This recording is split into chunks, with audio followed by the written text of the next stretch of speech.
আপনার জীবনটাও একটা মহাকাব্যের থেকে কম কিছু নয়। দেখি তাতে আজকের ২৮ মার্চের পাতায় কি লেখা আছে। শাস্ত্রই শ্রীকৃষ্ণ, তিনিই আপনার সারথি। শ্রীকৃষ্ণ কোনো না কোনো মাধ্যমে আপনাকে সাহায্য করেই চলেছেন। আপনার দায়িত্ব জন্মের তারিখ, সময় এবং স্থান এই তিনটেই হাসপাতালের দেওয়া রেকর্ড অনুযায়ী ঠিকমতো জানানো।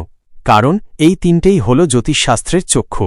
তখন আপনার বর্তমান এবং ভবিষ্যতের পাশাপাশি অতীতের শুভ অশুভ পরিস্থিতি তারিখ সহকারে শুনে মিলিয়ে নিজেই বুঝতে পারবেন যে প্রত্যেকটা জীবন শুরু থেকে শেষ পর্যন্ত দৈব। প্রতিটা যোগাযোগ দৈব, প্রতিকার এবং পরামর্শ তো অবশ্যই দৈব। ঈশ্বর গ্রহের মাধ্যমে যা করেন তা কোনো না কোনো মানুষের মাধ্যমেই করেন।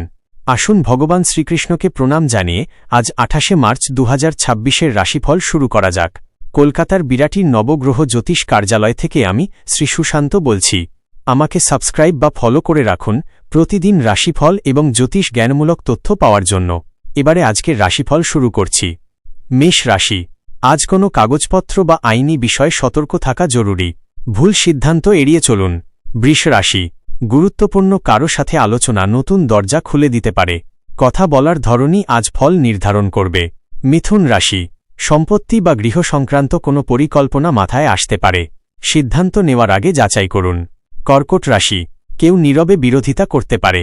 সরাসরি প্রতিক্রিয়া না দিয়ে কৌশলে পরিস্থিতি সামলান। সিংহ রাশি। আজ শরীরের এনার্জি লেভেল কম বেশি হতে পারে। শরীরের সিগন্যাল বুঝে চলাই বুদ্ধিমানের কাজ। কন্যা রাশি। অপ্রত্যাশিত খরচ সামনে আসতে পারে। আগে থেকে পরিকল্পনা থাকলে চাপ সামলানো যাবে। তুলা রাশি। সম্পর্কে আজ নতুন বোঝাপড়া তৈরি হতে পারে। কথার মাধ্যমে দূরত্ব কমবে। বৃশ্চিক রাশি।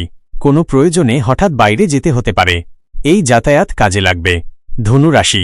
কাজের জায়গায় অতিরিক্ত দায়িত্ব আসতে পারে। নিজের দক্ষতা দেখানোর সুযোগ পাবেন। মকর রাশি। নতুন কিছু শেখার আগ্রহ তৈরি হবে। এই শেখা ভবিষ্যতে কাজে লাগবে। কুম্ভ রাশি।